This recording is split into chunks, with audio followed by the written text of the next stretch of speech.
नमस्कार मित्रांनो, कसे आहात? बरे आहात ना?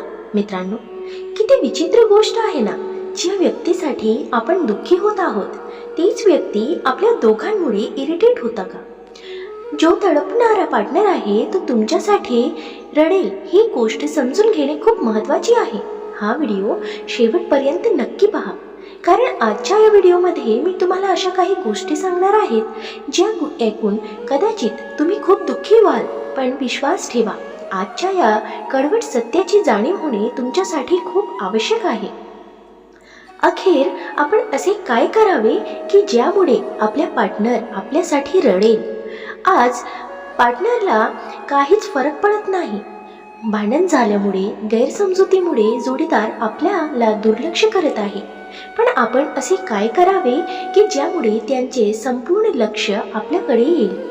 जोडीदार ही आपल्याबद्दल विचार करेल, तोही आपल्यासाठी हळवा होईल. सर्वप्रथम आपण इतके दुःखी का आहोत हे समजून घेऊया. यात फार मोठी मानसशास्त्रीय गोष्ट नाही, पण एक साधी गोष्ट आहे. तुम्हाला जर वाटत असेल की जोडीदार तुमच्यासाठी तडपावा, रडावा, त्याला तुमच्या दुःखाची जाणीव व्हावी, तर असे का वाटते?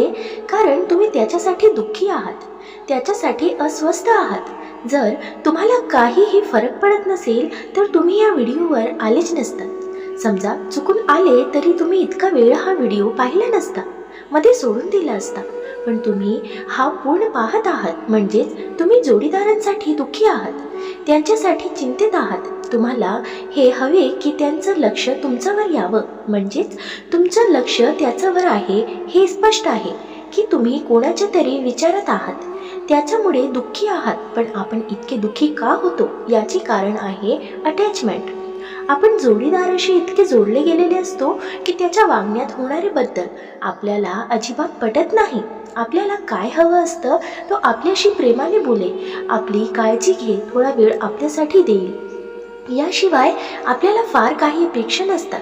आपल्याला एवढंच हवं असतं की जोडीदार आपल्यासोबत राहावा, आम्ही काळजी घ्यावी, आपल्यासमोर असावा.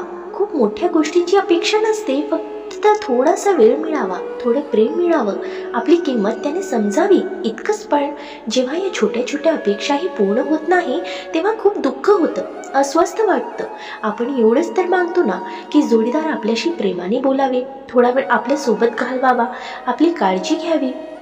पण जेव्हा तो एवढंही करत नाही तेव्हा आपल्या मनाला खूप त्रास होतो. म्हणूनच अटॅचमेंटवर नियंत्रण ठेवणं खूप गरजेचे आहे. जर तुम्ही रिलेशनशिपमध्ये गरजेपेक्षा जास्त अटॅच झाला तर तुम्ही कायम दुःखी राहाल. तुम्ही नात्यात आनंदी राहू इच्छित असाल, मग ते चांगल्या काळात असो किंवा वाईट काळातून जात असो, तुम्हाला का तुमच्या अटॅचमेंटवर नियंत्रण ठेवता आलं पाहिजे. संपूर्ण लक्ष फक्त नात्यावर केंद्रित करू नका. तुमच्या जीवनात इतरही अनेक गोष्टी आहेत, त्याकडे लक्ष द्या.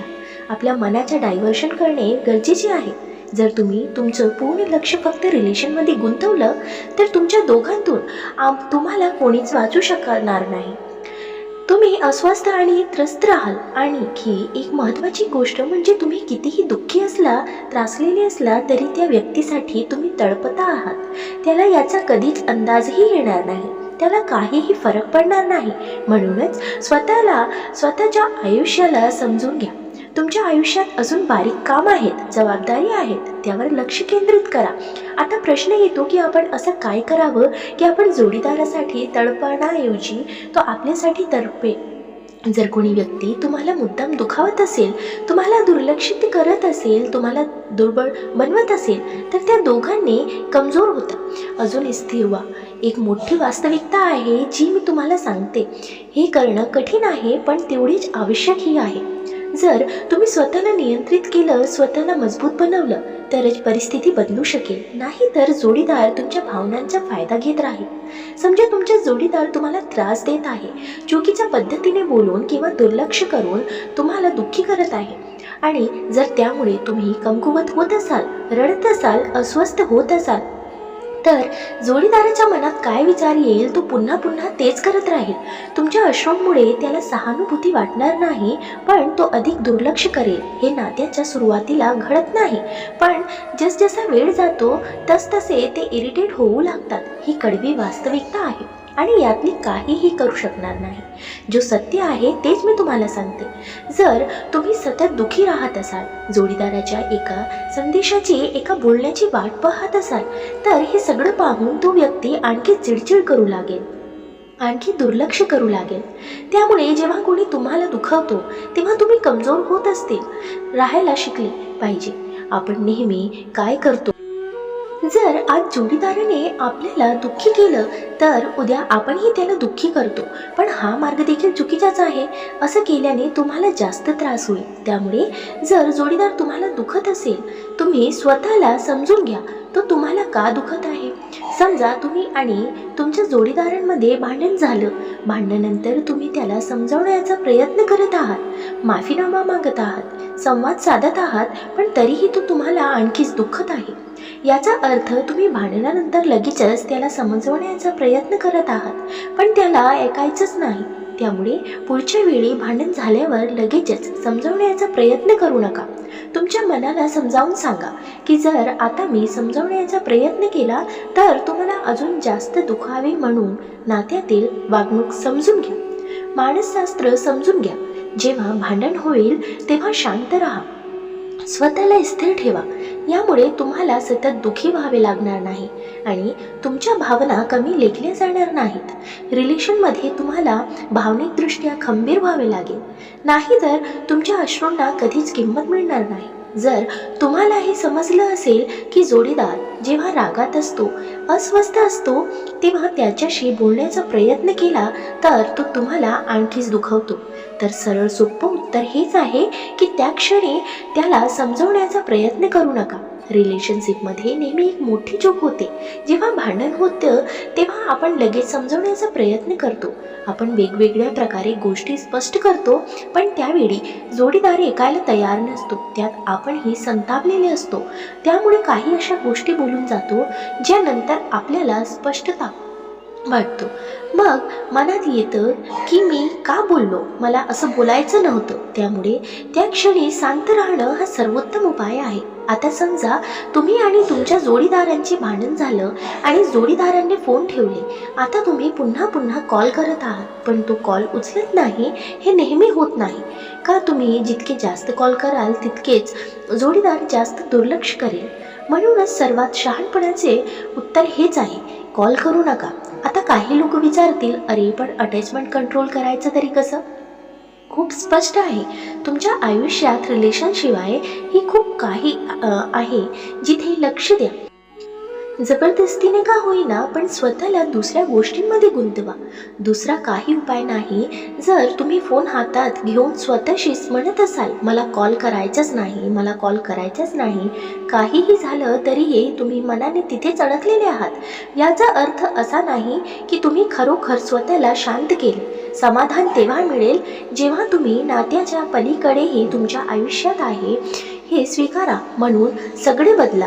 भांडण झाल्यावर लगेच बोलण्याचा प्रयत्न करू नका, समजण्याचा प्रयत्न करू नका.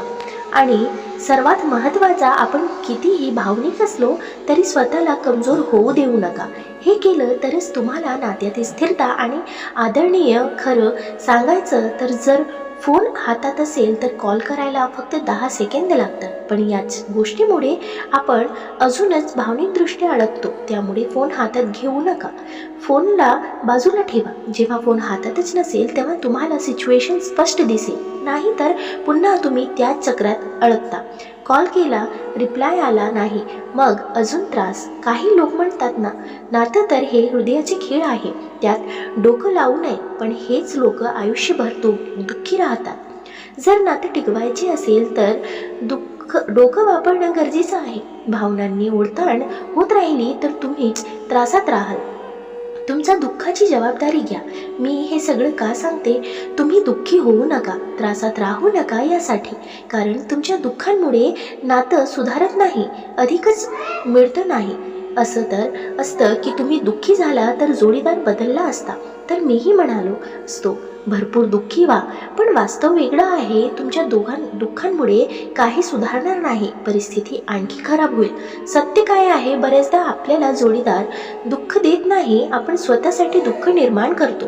आपणच स्वतः तडफडतो, आपणच स्वतःसाठी त्रास निर्माण करतो आणि हीच खरी वस्तुस्थिती आहे. मग तो अट्रॅक्शन कसा वाढेल? त्यांच्याकडे दुर्लक्ष करून नाही, तर स्वतःकडे लक्ष केंद्रित करून. जर तुमच्या संपूर्ण लक्ष जोडीदारांवर असेल, ते कधी ऑनलाईन आले, कधी ऑफलाईन गेले, कधी रिप्लाय दिला, कधी नाही दिला, तर मग नात्यात कधीही बदल येणार नाहीत. बदल कधी होईल? जेव्हा तुम्ही स्वतःकडे लक्ष द्या. आता प्रश्न येतो, समस्या कुठे आहे? कायम जोडीदाराला दोष देऊन काहीच बदलणार नाही. लोक चुकीचे असतातच, पण तुम्ही त्यांना किती दिवस दोष देत बसणार? जर त्यांना कळत असतं की त्यांचं वागणं चुकीचं आहे, तर त्यांनी आधीच ते बदललं असतं. त्यामुळे स्वतःला सुधारायला सुरुवात करा, जबाबदारी घ्या. तेव्हाच नात्यात बदले हे समजून घेणे तुमच्यासाठी खूप महत्त्वाचं आहे, कारण ही मानसिकता बदलली की तुमचे आयुष्य बदलू शकतात. मित्रांनो, दररोज सकारात्मक विचारांसह आपण भेटत असतो. तुमचे जीवनही असेच सकारात्मक विचारांनी भरून जावो. तुमच्या मनातील सर्व चांगल्या इच्छा आकांक्षा पूर्ण होत तुम्हाला सुख समृद्धी लाभो, ही ईश्वराच्या चरणी प्रार्थना. मित्रांनो, तुम्हाला हा व्हिडिओ कसा वाटला कमेंट करून नक्की सांगा. व्हिडिओ आवडल्यास लाईक शेअर करायला विसरू नका आणि अशी छान छान कथा आणि सुविचारासाठी चॅनलला सबस्क्राईब नक्की करा. भेटूया पुन्हा एका नवीन व्हिडिओमध्ये. तवर स्वस्थ रहा, मस्त रहा, आनंदित रहा. धन्यवाद.